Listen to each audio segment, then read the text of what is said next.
마가복음 10장 32절로 45절. 예루살렘으로 올라가는 길에 예수께서 그들 앞에 서서 가시는데 그들이 놀라고 따르는 자들은 두려워하더라.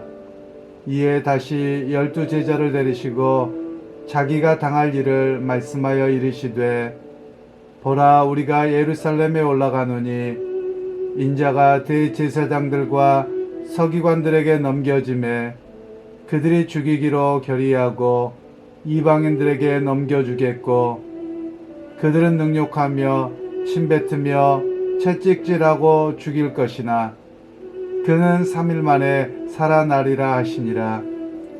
세베대의 아들 야고보와 요한이 주께 나와 여짜오되, 선생님이여, 무엇이든지 우리가 구하는 바를 우리에게 하여 주시기를 원하옵나이다.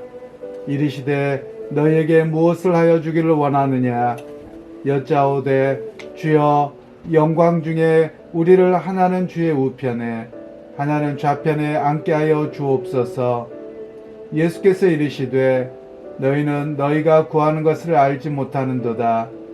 내가 마시는 잔을 너희가 마실 수 있으며 내가 받는 세례를 너희가 받을 수 있느냐? 그들이 말하되, 할 수 있나이다.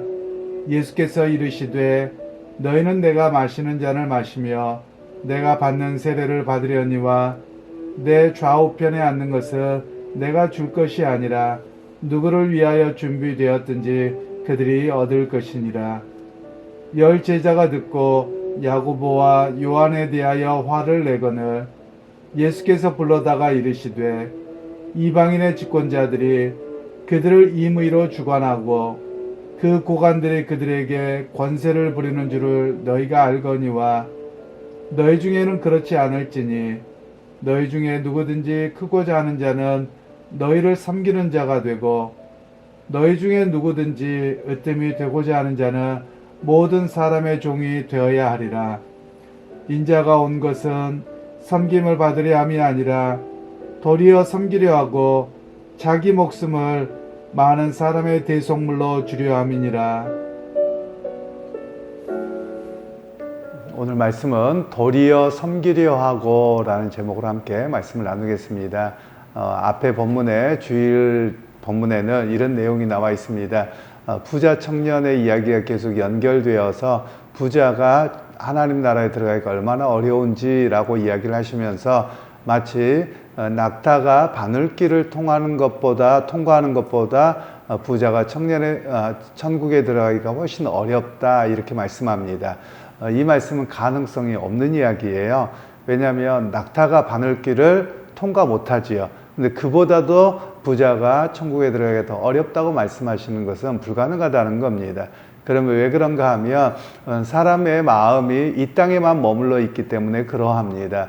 그래서 하나님 나라를 보고 의지할 수 있는 것이 바로, 비록 너희가 세상의 여러 가지의 재물과 또 세상의 삶의 권력들을 가지고 있지 않고 그렇기 때문에 이 땅만을 바라보는 것이 아니라 하나님께서 갚아주시길 바라는 마음을 온전히 갖고 있을 때 믿음이 들어가고 그 믿음 안에서 하나님 나라에 들어갈 수 있음을 이야기를 하고 계십니다.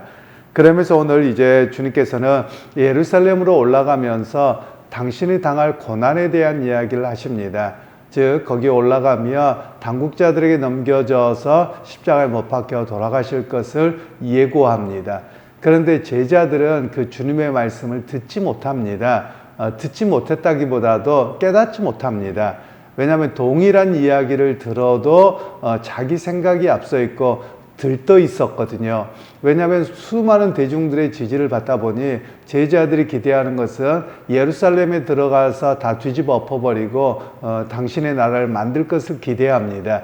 그러니까 예수님께서는 순환에 대한 예고를 하심에도 불구하고 제자들은 다 들었어요.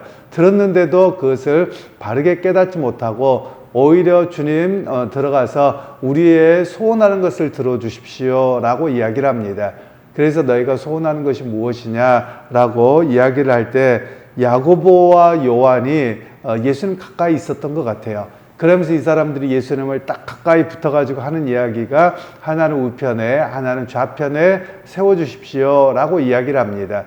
그에 대해서 예수님께서는 너희가 원하는 바대로 할 수 없다라고 이야기를 합니다.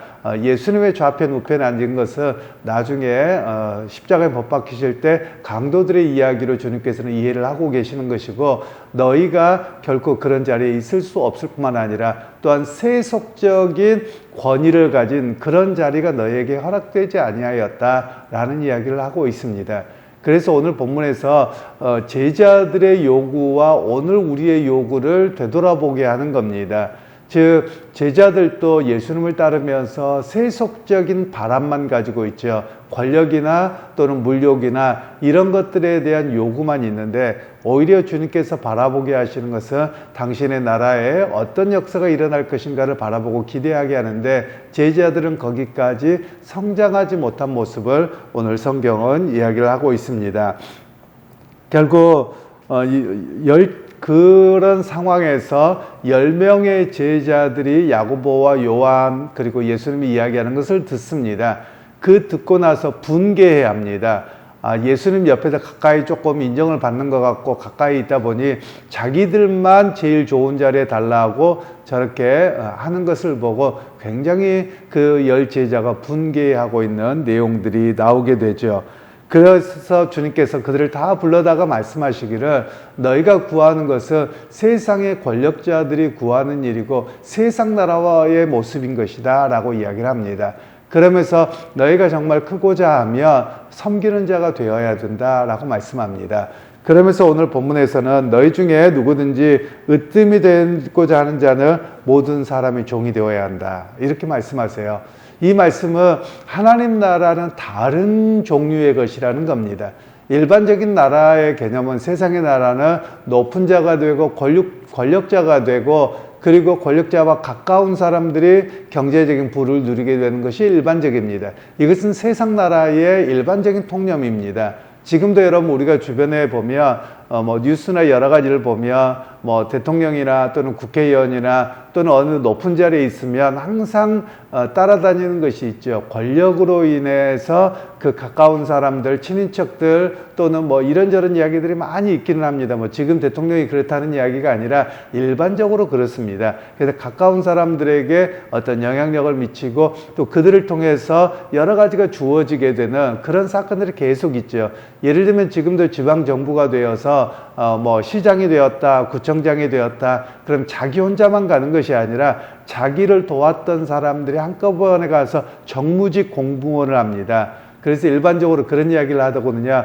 늘공무원, 늘공과 어공이라고 표현을 하더라고요. 보니까 그래서 늘공이 뭐냐, 이런 사람들은 시험을 봐서 항상 공무원을 일을 하는 사람은 늘공이라고 하고요. 또 어공은 어쩌다 공무원이랍니다. 이 어쩌다 공무원은 정무직 공무원을 이야기합니다.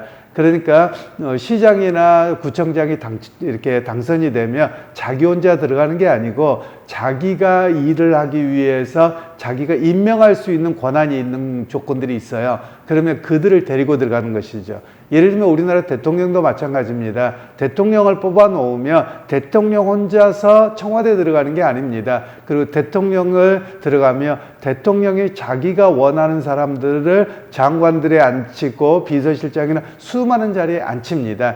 이런 사람들을 가리켜서 보통 어공이라고 합니다. 어쩌다 공무원이다. 즉 대통령이나 또는 구청장이나 시장이 임기가 끝나면 이 사람들도 끝나는 사람들이에요. 그래서 이 사람들은 어공이라고 요즘에 표현을 합니다. 그처럼 누군가와 권력이 가까워지면 자기에게 높아짐을 이야기를 하는 것이지요. 그를 통해서 또 얻게 되는 수많은 이익들이 있는 것이지요. 바로 그런 모습들인데 주님께서는 오히려 하나님 나라는 어떤 것이냐, 전혀 반대의 길을 이야기하시는 겁니다. 누군가가 당시에 로마 시대로 이야기를 하더라도 그렇습니다. 높아지기 위해서는 짓밟아야 됩니다. 높아지기 위해서는 남의 것을 빼앗아야 됩니다. 그 사람을 명령해야 되는 것이 세상의 원칙입니다. 지금도 그렇습니다. 부자가 되고 그냥 내가 열심히 일해가지고 부자가 되는 것은 거의 어려운 일입니다. 어느 정도까지밖에 되지 않습니다. 그러나 더 큰 부자가 되기 위해서는 수많은 사람들을 모른 척 침착해야 됩니다. 예를 들면 수많은 우리 기업들에서 사고가 나고 또 기업들의 저 밑에 있는 노동자들의 처우는 열악하거든요. 그런데 그것을 모르느냐? 알아요. 그래도 전부 다 눈 감고 그냥 묵살합니다. 왜냐하면 그래야지 위에를 다 누릴 수 있거든요. 이것이 바로 세상의 논리입니다. 그런데 오늘 주님께서는 진정한 높아짐은 어떤 것이냐? 크고자 하는 자가 섬기는 것이고 종이 되는 것이다. 하나님 나라는 세상의 나라와 전혀 다른 가치 속에 있는 것이다. 이렇게 말씀을 하고 계시는 것입니다. 그러기에 여러분 오늘 우리가 교회를 가리켜서 말씀할 때 하나님 나라의 모형이라고 이야기를 합니다. 즉 하나님 나라의 모습이 이 땅에서 심겨진 것이 교회의 모습이어야 된다라고 주님은 말씀하시고요. 또 제자들의 모습이어야 된다고 이야기를 하시는 겁니다. 그럼 교회 안에서도 우리가 권력을 지향하는 것이 아니라 교회 공동체로 성도들이 모였을 때는 서로가 섬기고 낮아지는 모습으로 서야 함을 우리에게 말씀하고 계시는 것이죠. 그래서 낮아질 때 주님께 인정을 받습니다. 우리가 항상 기억할 일이 있습니다. 사람들이 모이는 곳에 힘이 생기고 권력이 생기기 마련입니다. 예를 들면 저 같은 경우는 담임 목사니까 목사로서 제가 해야 될 일들이 있죠. 그러다 보면 저에게 어떤 것들을 결정해야 될 어떤 결정권이 주어집니다. 그러면 그것이 권력이 되고 힘이 되는 것이거든요. 전도회 회장도 마찬가지고 어디든지 마찬가지입니다. 그러면 많은 사람들은 그 자리에서 누리고 명령하고 원하는 것을 하고자 하는데 오히려 주님께서는 낮아지라고 말씀하고 계시는 겁니다. 낮아져서 섬기는 자리에 서는 것이 바로 하나님 나라의 모습이라고 이야기를 하시는 겁니다. 그러니까 교회 공동체로 모였을 때 어떻게 해야 되느냐? 오늘 마가복음을 통해서 말씀하고 계시는 것은 너희가 서로 높아지려고 싸우지 말고 오히려 하나님 나라의 모습은 이 땅에서 낮아져서 섬기는 것, 남에게 종이 되어서 그를 봉사해 주는 것, 바로 그것이 하나님 나라이다 라고 말씀하고 계시는 것이죠. 여러분 그러기에 물론 우리가 교회 안에서만 그런 것이 아닙니다. 세상에 살아가면서도 나는 하나님 나라를 의지하고 살아가는 하나님 나라의 백성에게 어떻게 살아갑니까? 다른 사람보다도 낮아지려고 하고 섬기려고 하고 그런 모습으로 살아갑니다. 왜 그렇습니까? 세상 사람들은 세상의 가치를 좇아 살아갑니다. 그러나 믿음의 사람들은 주님의 말씀을 따라 주님의 가치를 따라 살아가기 때문에 세상과 다른 모습인 것을 이야기를 하고 계시는 것이죠. 그러기에 여러분 오늘 하루를 살아가실 때 여러분 비록 세상에서 동일한 삶을 살아가지만 오늘 주님의 제자로 살아가는 여러분들이 누군가에게 높아지려고 하기보다도 낮아지려고 하고 섬기려고 하고 오히려 그런 모습으로 살아드리는 우리 모두가 되기를 원합니다. 그래서 세상의 가치와 다른 하나님 나라의 가치를 붙들고 사는 참 믿음의 사람, 또한 하나님 나라를 바라보는 그런 믿음의 성도들로 오늘 또 살아드리는 그런 은혜가 있기를 주님의 이름으로 축원합니다. 하나님 아버지, 오늘 또 주의 나라의 모습이 어떤 것인지를 우리에게 말씀하셨습니다. 사람들은 또 제자들도 이해하지 못해서 세상적인 권력 구조로 주님의 나라를 이해하고 서로가 높은 자리를 얻기 위해서 다투었던 모습입니다. 하나님 오늘 우리도 누군가가 나를 인정해주지 않는다고 또 내 지위를 용납해주지 않는다고 불평하고 다투고 하는 것이 오늘 여전히 세상의 모습입니다. 하나님 그러나 오늘 우리가 다시 한번 주님의 나라를 바라보고 의지하는 주님의 제자로 살아가기로 결단하였사오니 하나님 낮아지게 하시고 섬기게 하시고 그 가운데서 주님의 법을 따라 살아드리는 우리 모두가 되게 하여 주옵소서. 예수님의 이름으로 기도하옵나이다. 아멘.